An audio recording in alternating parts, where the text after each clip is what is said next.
Thank you. Welcome, everybody, to the House Committee on General and Housing.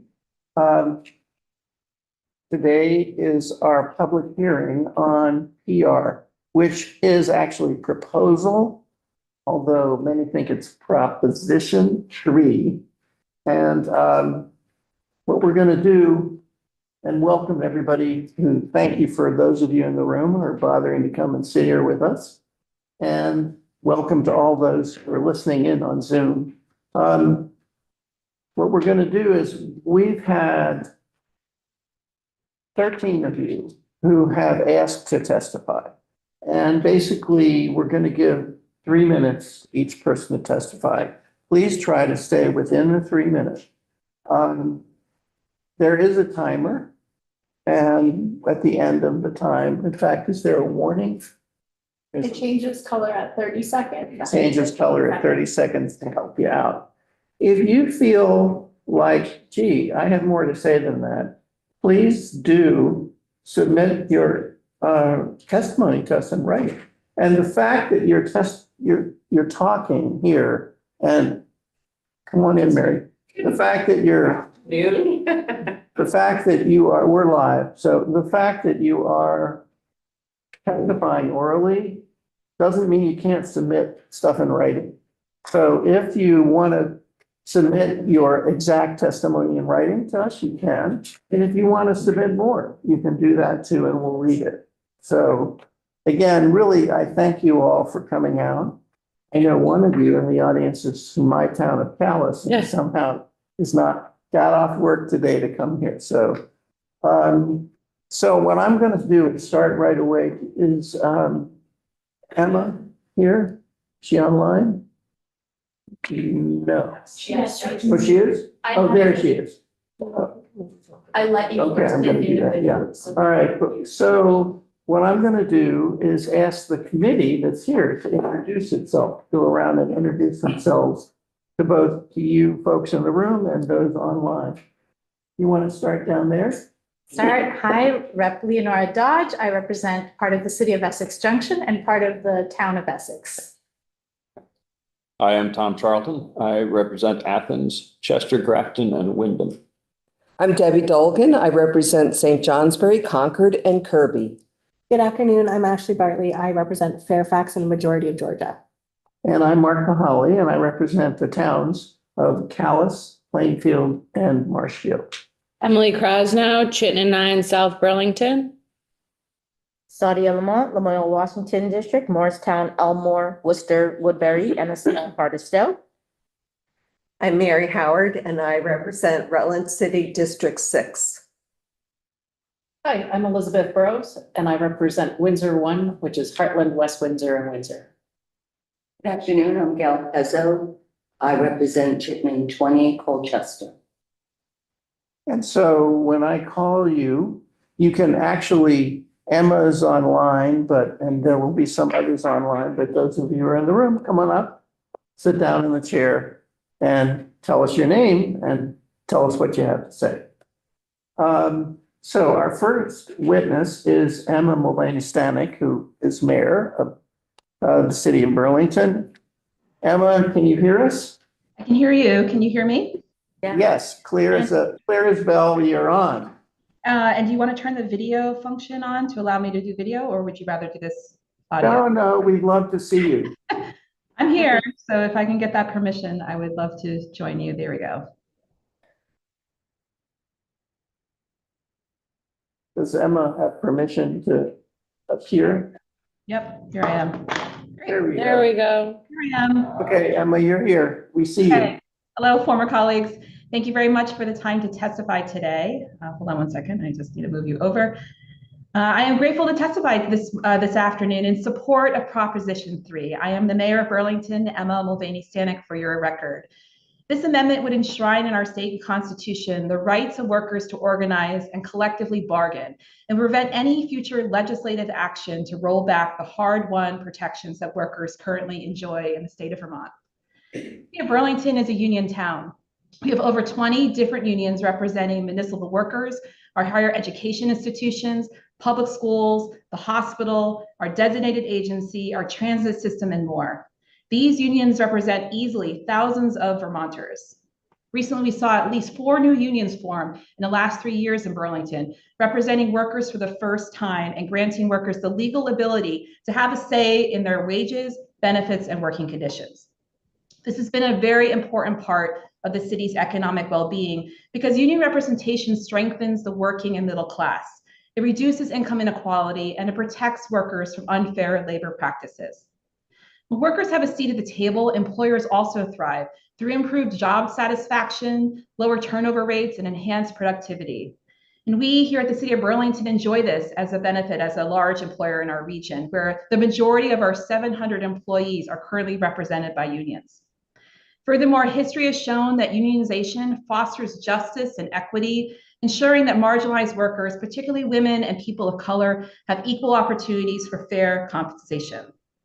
By embedding workers' abilities to organize in the state constitution, Vermont will guarantee that workers can advocate for themselves without fear of retaliation or legal loopholes that undermine their democratic voice in their workplace. Enshrining collective bargaining rights is not just an economic issue, it is a matter of fundamental fairness and dignity for all workers. Please support Proposition 3. Thank you so much, former colleagues. Nice to see you all again. Thank you. It's good to see you again, and thanks for testifying. Thank you. Take care.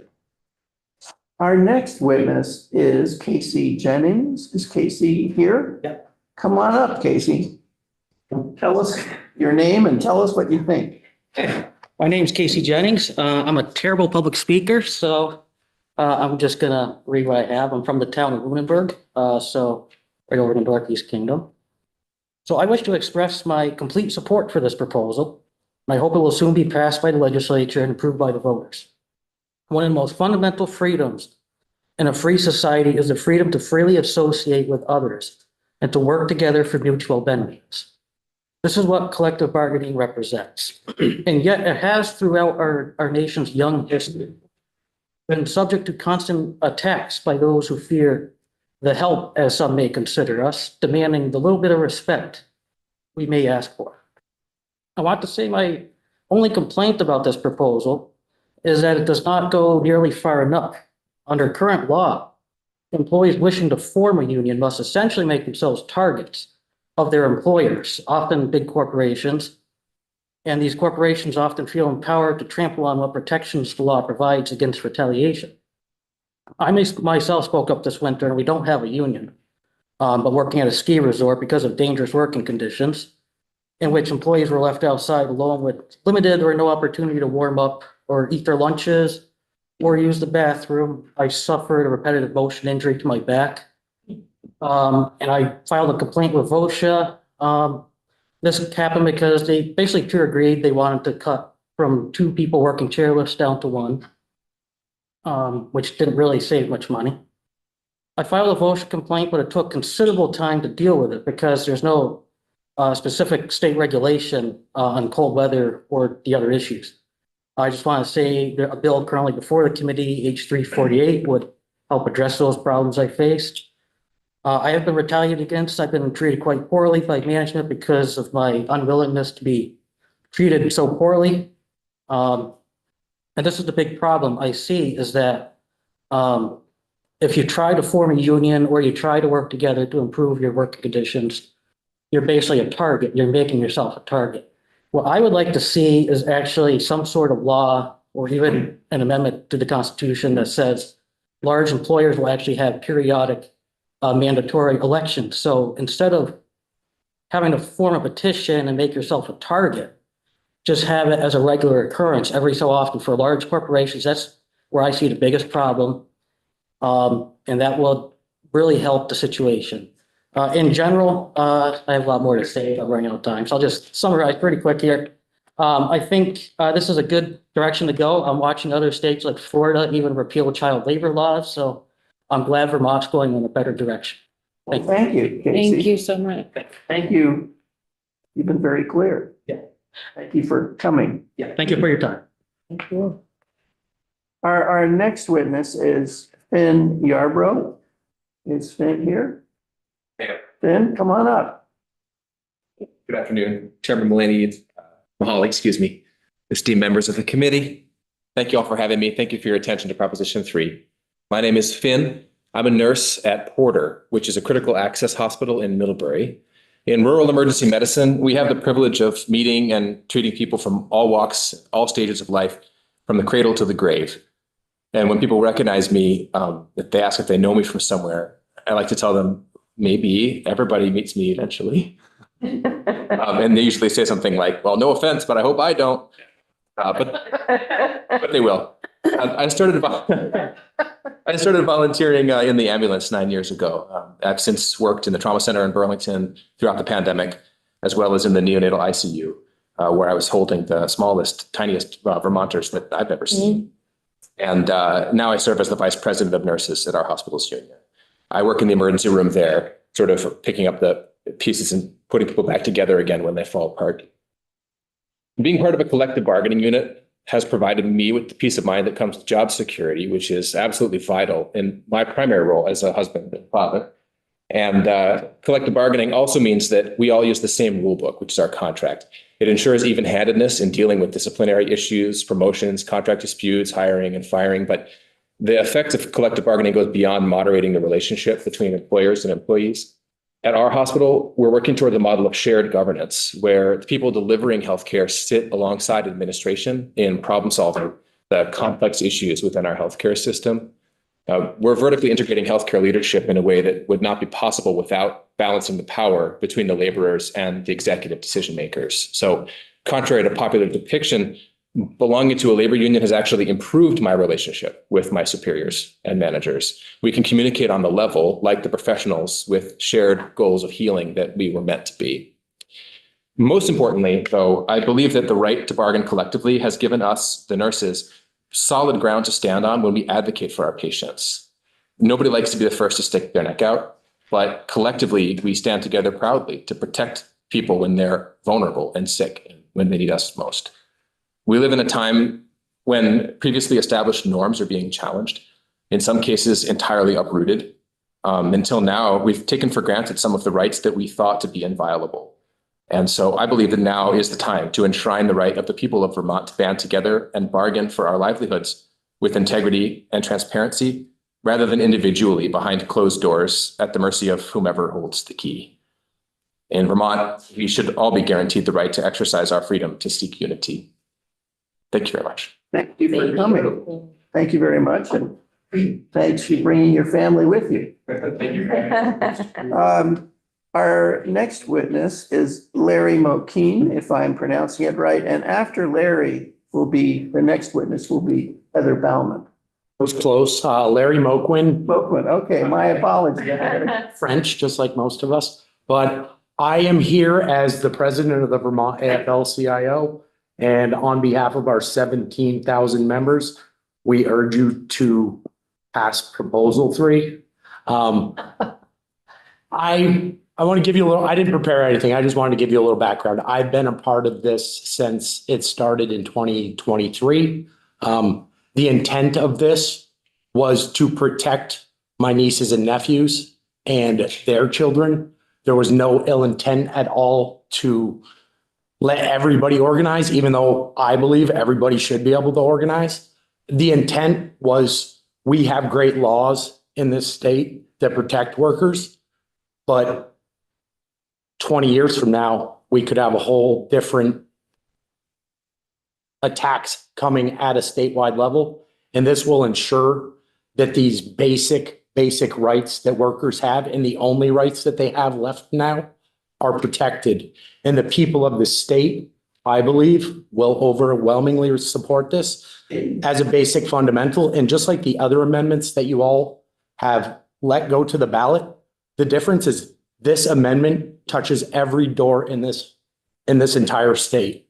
It's nonpartisan. Unions are not partisan. Collective bargaining is not partisan.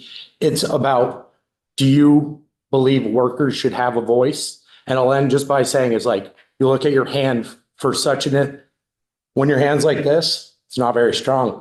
You put it together and it's strong. And that's what a union does for the workers. So I appreciate you all taking this up, this 4-year process. And I hope that you guys will vote unanimously this year in the House. We only had 8 that didn't vote last time around, so we'd like to do better. And thank you very much for everything you do. Thank you. Thank you very much for coming. So Heather Bellman, Heather here, To Zoom. Zoom. Is Heather on Zoom while we're waiting? Our next witness after Heather will be John Stafford. Oh, there you are. Heather, we can Hi. see you. We can see you. You are here, essentially, I'm quote here. unquote. So take it away. Thank you very much.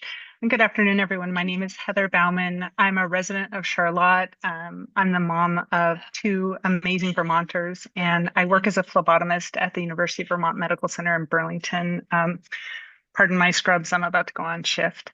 I'm also a member of Support Staff United, a young union of over 2,300 members here at the medical center, and one of the Health Network's 3 newly organized support staff unions.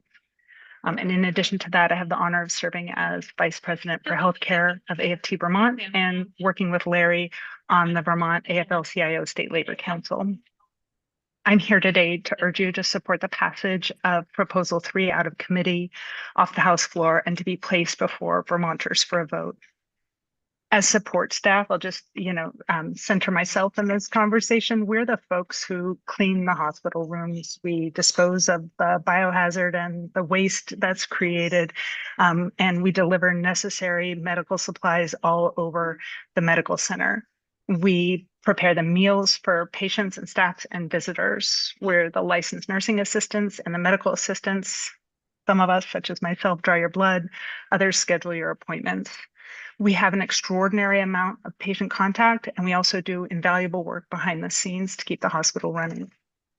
We do an extremely diverse set of essential tasks at the hospital that require skill, training, and licensure. And we're also the lowest paid workers at the hospital. And as such, we do hard work across the hospital. We do hard work at home. We're Vermonters. We're not afraid of it or immune to it. And a few years ago, we decided to put more on our plate by organizing and winning our union. We won our election by an overwhelming margin, and then we took up the challenge of bargaining with the hospital. So it was a difficult process, and it took a long time. It took a lot of partners within our bargaining unit and also beyond. We had support from the community, including members of the committee. Representative Krasnow was invaluable to us. And through all this hard work and lots of difficult conversations, we won our first contract. We won a strong contract. We were able to raise the standard of living for so many in Vermont by raising the minimum wage paid to our bargaining unit from $15 an hour to $20 an hour. We got health and safety protections as well as job security provisions that we really needed last fall when there were questions within when the UBMHN administration announced cuts to our bargaining unit as part of the proposal to slash care across the state. So the immediate impact of these raises and the protections were felt by all of our members, and they gave us a little breathing room so that we could take care of our families. But there are 2 other really valuable impacts of our contract and our organizing that I'm not sure we fully appreciated or anticipated. And one was that we won ourselves a seat at the table. Through the grievance process outlined in our contract and the Labor Management Committee, we are continually engaged in conversation with the hospital administration. You should wind up. You're out of time. Okay. I just want to say that the process of organizing and winning our first CBA was very difficult. We had conversations that we're all familiar with, from, PTO meetings to town meeting day to holiday tables, but these conversations are important and we're strengthened by them. And I hope that you trust Vermonters enough to let us continue this conversation and vote on Proposal 3 on our ballots as citizens. Thank you. Thank you, Heather. Thank you very much. Thank you. Our next witness is John Stafford. And after John will be David Straffenberger. Is David here? Good. John. Good afternoon. I'm a road crew member for the town of Calais. I don't know if anybody remembers, but at one point in time, our select board and everybody just left, and we were actually left alone. And nobody knew who to ask about anything, basically, and we just started to form a union. And I believe that when we got to talk to the select board, when we negotiated our first contract, we let them know what we were doing and how we did it, and they let us know what they were doing and how they did it. And I think that our union negotiations brought us closer together, more as a unit than in opposition to each other. So we're asking that, you put this into the election for the people to vote on this, just so that we're always guaranteed that opportunity to be at a table and talk things out and just try to get a better workplace and a better work-family relationship so we can minimize, time at work and time with the families. Thank you. Thank you. Thank you very much. Our next witness is going to be David. Do I have it right? Schrattenberger. That's perfect. I can live with that. And after David, by the way, will be Emily Millman. Is Emily here? Zoom. Zoom, okay.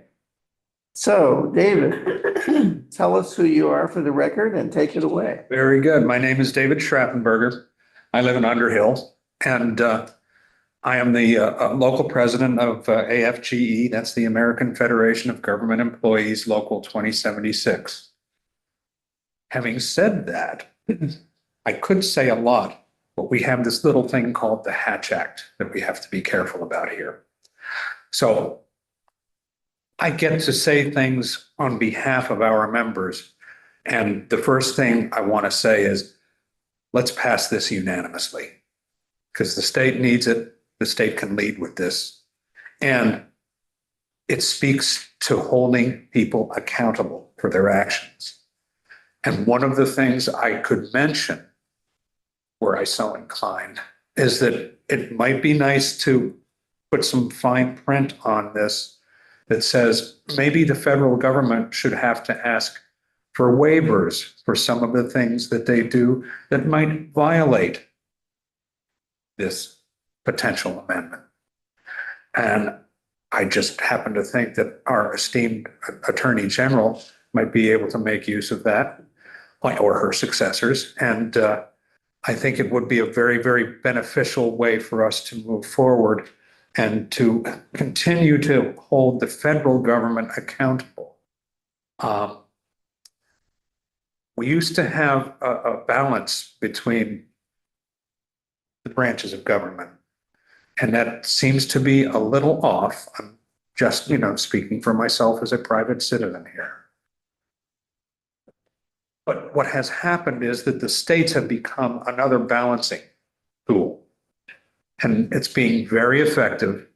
And this would be another tool in our toolbox to make sure that things stay on track and we get the democracy that we all grew up with.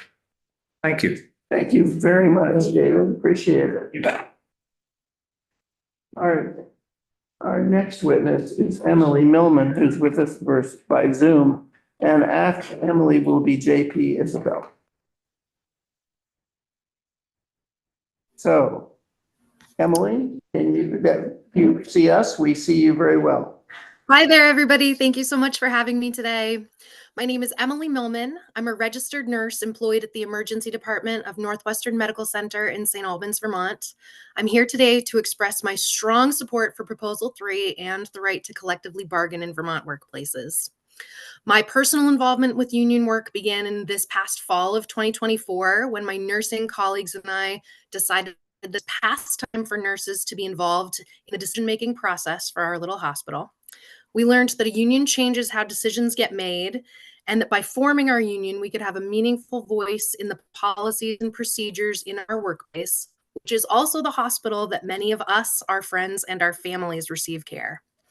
In February of 2025, we voted to form our union, Northwestern Healthcare United, with the goal of providing exceptional care for our community. Unions are essential because they ensure that the voices of those on the ground, the people who carry out the day-to-day work, are meaningfully included in the decision-making process. These individuals bring invaluable experience and insight that often gets overlooked when the decisions are made solely by upper administration.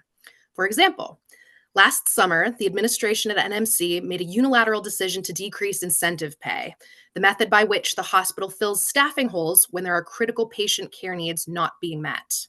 With organization and by using our collective voice, we were able to work with NMC administration to reverse this unilateral decision, and we are now in the process of bargaining our first union contract. When union members and administration work collaboratively, we are able to cover more ground and address challenges more effectively. Partnership between leadership and labor fosters a stronger, more resilient work environment and ultimately leads to better outcomes for everyone involved. Better decisions are made when the people responsible for implementing the decisions have a hand in shaping them. So unions, we're supporting a more democratic, inclusive, and thoughtful approach to how our workplaces are run. I urge all of you to continue standing with working Vermonters by supporting policies that strengthen and protect the role of unions in our state. Please support Proposal 3 and workers' rights to collectively bargain. Thank you. Emily, thank you so much for taking time out of your day to be with us. Our next witness is JP Isabel, and after JP will be Dan Tinney, who's here in person. Dan, are you with us? Yeah. Okay.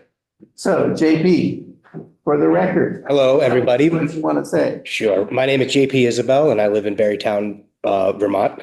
While I currently work for the AFL-CIO, I'm here in my private capacity to urge you to support Proposal 3 and send it to the voters in November of 2026.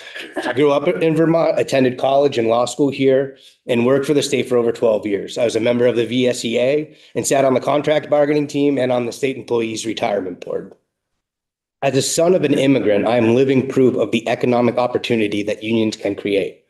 My grandfather, my father's father, came to this country in search of a better life for his family. He found that opportunity in the granite sheds of Barrie, where union membership gave him a fair wage and a path forward. My maternal grandfather was a union member working at the Boston Globe. That job allowed him to support raising his 8 children.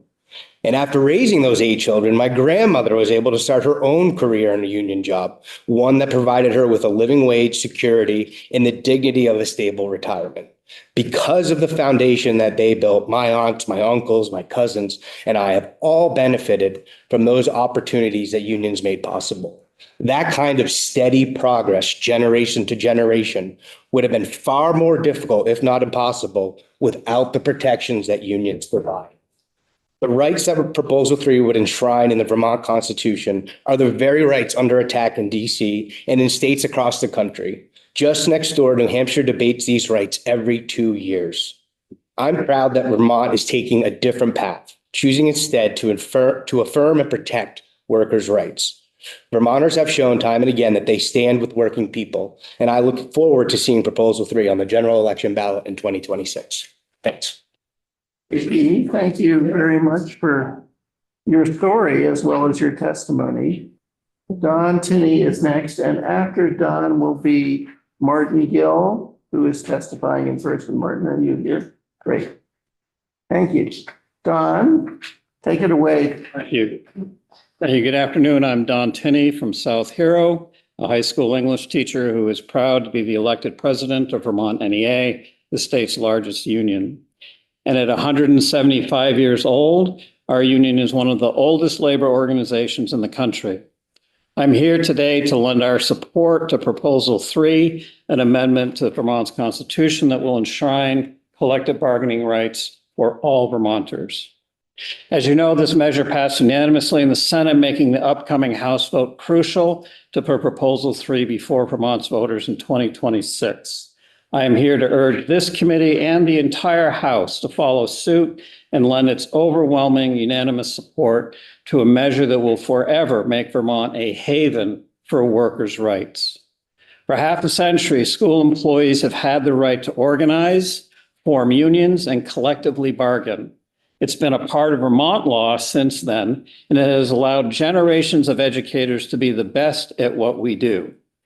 Before collective bargaining, As my mom, a longtime educator, found out firsthand early in her career, nearly 55 years ago, employees were subject to the whim of their bosses.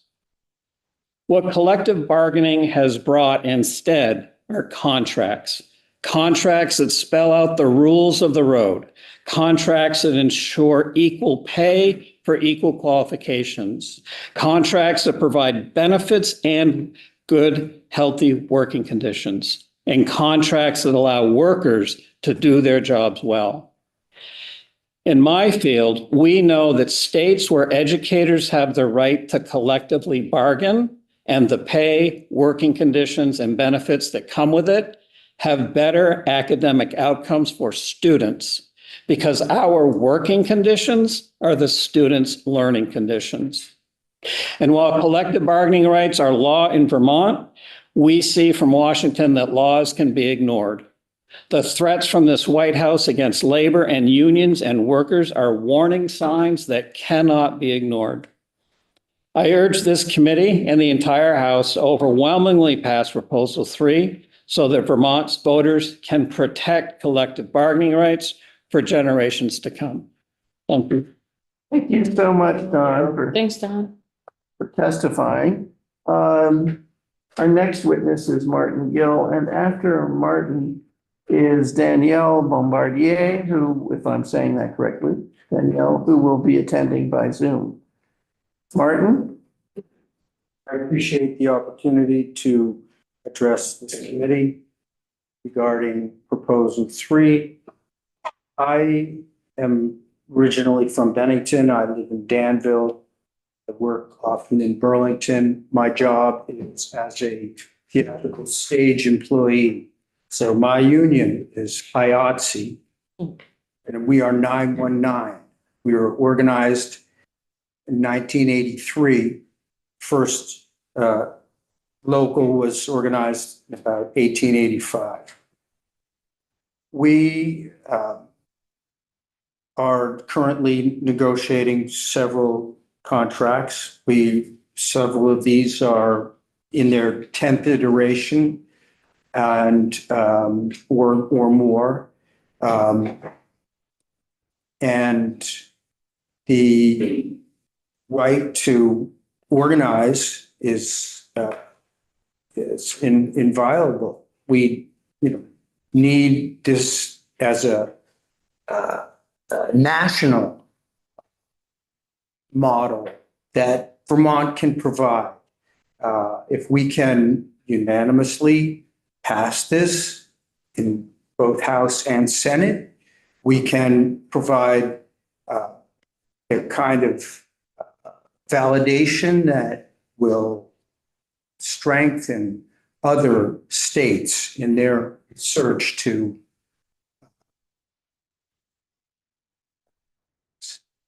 enthrone this. So much more to say, just thank you for this opportunity. Welcome, and thank you very much for taking the time and the effort to come and testify. Danielle Bombardier is our next witness. And after Danielle will be Laura Walker Sewell. Great, okay. Danielle, we can see you. Now we can see you. Can you hear us? Yes, can you hear me? Yes. So please tell us your name for the record and tell us what you want to tell us. Great, thank you. Good afternoon, and thank you for having me. My name is Danielle Bombardier. I was raised in and currently live in Colchester. I've been a union member since 2011 with the IBEW as an electrician and with the NEA teaching the electrical trade in our career and technical education system. I also serve as Secretary Treasurer of the Vermont AFL-CIO State Labor Council.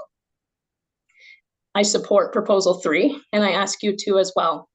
This amendment will empower and protect workers by preserving the right for working Vermonters to choose to form a union. Just as our legislature recently provided the reproductive liberty vote to Vermonters, I ask for your support in bringing this workers' liberty vote to your constituents. Today, across the country, workers' rights are under direct threat. Vermont has the opportunity to be at the forefront of expanding rights for working people, helping to reverse growing income inequality and discriminatory labor practices. I hope Proposal 3 will see strong support from this committee, from the representatives, enough to match the unanimous support received in the Senate. Thank you. Danielle, thank you so much for taking the time to come and be with us. Our last witness is Laura Walker Sewell. Is that right? That's correct. Laura, come up. I could say you saved the best for last, but I don't think so after hearing you. But 13 is a lucky number for me. Okay, can you hear me okay with this? Okay. Full disclosure, I am a Vermont NEA member. I've worked in education since 1981. I've worked in schools that have had collective bargaining and not have collective bargaining. So it goes without saying that these are not normal times. A lot of us have been astonished. A lot of us have been weeping behind closed doors. A lot of us have been marching peacefully and speaking up loudly. When my dad was a young teenager, he worked in a silk mill. He fed raw product into a behemoth of a machine by hand.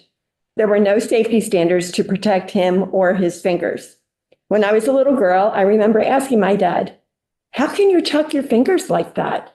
when looking at the nubs that met his palm. Even though my dad was an unstoppable person, he bore the scars of that job for the rest of his life. When I was in my 20s, I worked at night in a small Italian family restaurant. And in the almost year that I was there, I saw at least 25 people quit or be fired. The owner, the boss, was so indignant and belittling to his workers that when I was able to get another part-time job after being there almost a year, I gave him my 2 weeks notice. My boss said, "Leave now," in the middle of my shift. I took my apron off and I walked out the door. Luckily, I had a full-time teaching job during the day, but not everyone is that fortunate. I know of so many similar instances, but let's fast forward to today.